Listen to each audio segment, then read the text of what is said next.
Ya, jadi aku tuh mau bahas sesuatu nih. Tiba-tiba kan ada video aku gitu di sini. Ada apa gitu? Kayak aku nggak mau yang terlalu serius-serius banget juga ya. Kayak kita ngobrol santai aja hari ini. Kayak aku tuh mau bahas sesuatu gitu. Jadi waktu itu murid aku ada yang nanya, bagusan pakai kacamata apa tidak? Kayak gue pakai kacamata aja kali ya. Oke, jadi kemarin-kemarin tuh murid aku sebenarnya banyak sih yang suka nanya ini ke aku gitu ya. Terus pertanyaannya tuh gini, Mbak Lulu, kita tuh kalau bentar, Mbak Lulu, kita tuh kalau dandanin klien gitu, makeup tuh gimana sih? Aku kan sekarang lihat nih kayak ada yang alis dulu, ada yang bulu mata dulu, ada yang base dulu. Jadi sebaiknya tuh yang mana gitu pertanyaan mereka. Nah, sebenarnya kenapa ada orang yang alis dulu? Mungkin bagi mereka tuh alis agak sulit atau mungkin alis PR banget gitu ngerjainnya ya. Mungkin harus em, pakai concealer yang banyak untuk mereka bikin alis supaya rapih gitu ya. Misalnya atasnya di concealer juga, bawahnya di concealer yang tebel. Nah, itu nggak mungkin bisa dilakukan dalam kondisi base duluan gitu loh.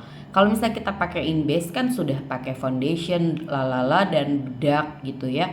Kalau misal udah pakai bedak, terus kita bikin alisnya kayak gitu menggunakan concealer yang tebel banget atas bawah, yang ada hancur, yang ada rusak ya bagian atasnya gitu loh. Kalau bagian bawah aman sih, masih bisa di blend, dialusin. Tapi kalau atas kan PR banget. Kalau wajah sudah dikasih base dan dikasih bedak, kan otomatis dia udah kering ya. Dikasih concealer lagi yang basah ya pasti emblok-emblok atau kurang halus nanti hasil akhirnya. Jadi nggak ada salahnya eh, mulai dari alis dulu gitu. Nah, terus kenapa ada yang mulai dari base dulu? Nah, biasanya kalau kalau aku pribadi, aku biasa dari base dulu gitu. Biasa kalau yang udah paham dan udah terbiasa melakukan itu, ya udah flow-nya udah enaknya begitu ya gitu. Jadi kalau tiba-tiba pindah-pindah teknik baru suka bingung biasanya, mesti butuh penyesuaian lagi gitu. Nah, kalau misal kalian ngerasa nih bikin alisnya bisa sekali jadi gitu ya, terus nggak perlu concealer yang terlalu banyak. Terus kalian ngerasa kalian nggak akan ngasih concealer tebel di bagian atas gitu ya, udah tahu bentukannya gimana gitu supaya nggak terlalu, supaya area base-nya akan tetap bagus gitu. Karena kan memang menggunakan base terlebih dahulu itu mengerjakan makeupnya harus rapih ya. Kayak sentuhan tangan itu kan akan sering banget terjadi gitu di pipi ya, di bagian area-area muka gitu. Di saat kita sudah pakai base tuh kan kita baru pakai alis, eyeshadow dan lain-lain, itu mesti benar-benar rapi makeupnya supaya nggak belepotan, supaya nggak rusak base-nya. Kayak misalnya kita kalau pakai eyeshadow fall out di bawah mata pun harus bersih lagi gitu ya, nggak boleh base-nya kurang kokoh lalu nanti ada yang rusak-rusak gara-gara kita sendiri, gara-gara muaknya gitu. Misalnya naruh eyeshadow berantakan, bikin alisnya masih belum sekali jadi gitu ya, itu akan merusak base biasanya. Nah, jadi kalau kalian sudah ngerasa nih kayaknya udah sanggup bikin alis dan eyeshadow yang setelah base dan pasti rapi gitu ya, kalian tahu trik-triknya gimana supaya base-nya tetap aman. Nah, menurut aku nggak apa-apa dimulai dari base terlebih dahulu gitu.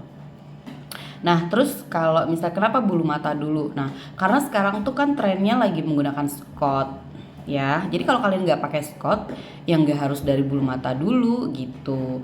Bulu mata dulu itu untuk memudahkan kita menggunakan, karena gini, Scott itu ya nggak mungkin kita kasih Scott terlebih dahulu baru jahit bulu mata gitu loh. Ya bisa aja sih, cuman akan ada kondisi di mana eh kelopaknya beda sebelah takutnya. Misalnya kita udah capek-capek nih, Mbak, udah pasang Scott, udah bagus-bagus, udah sama kiri kanan, ketika dijahit tiba-tiba ada perubahan ukuran Scottnya kelopak matanya berubah lagi kayak gitu loh. Jadi kenapa akhirnya harus dimulai dari bulu mata dulu gitu. Jadi ini buat kalian yang misal memang menggunakan Scott, ya memang sebaiknya bulu mata dulu ya, jahit dulu gitu, karena kan sekarang kita ada teknik jahit gitu ya. Nah, jadi sebenarnya itu aja sih, jadi nggak ada hukum baku ya di makeup. Jadi kalau makeup itu menurut aku seni gitu, jadi bebas-bebas aja, yang penting kan hasil akhirnya klien suka, hasil akhirnya klien cantik, ya udah gitu, aman-aman aja gitu. Jadi sebenarnya ya kita juga jangan terlalu FOMO ya, misalnya jadi bingung gitu, aduh kalau misalnya kita melakukan step-step makeup dari base dulu kayak kurang ngikutin tren atau gimana ya, nggak juga gitu.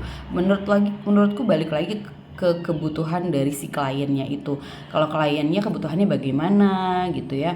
Kalau kalian memang apa namanya mau menggunakan Scott, ya harus menggunakan Scott sesering mungkin. Karena kalau menurut aku makeup itu adalah faktor dari kebiasaan. Kalau kita jarang menggunakan Scott, nanti tiba-tiba pakai agak kagok gitu loh. Makeup tuh gitu. Kita harus membiasakan diri dulu, coba-coba di rumah dulu gitu ya. Latihan-latihan lagi, lebih sering di rumah, 2-3 kali latihan, biasanya udah flow-nya udah mulai enak gitu ya.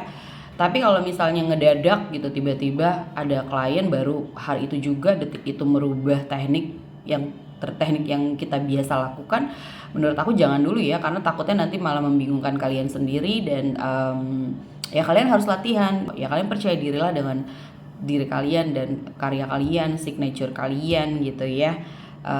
Boleh kita mengikuti tren gitu, tapi apa namanya, nggak usah bingung gitu ya. Jadi sebenarnya sesimpel itu aja sih makeup, cuma tinggal dimengerti aja gitu ya.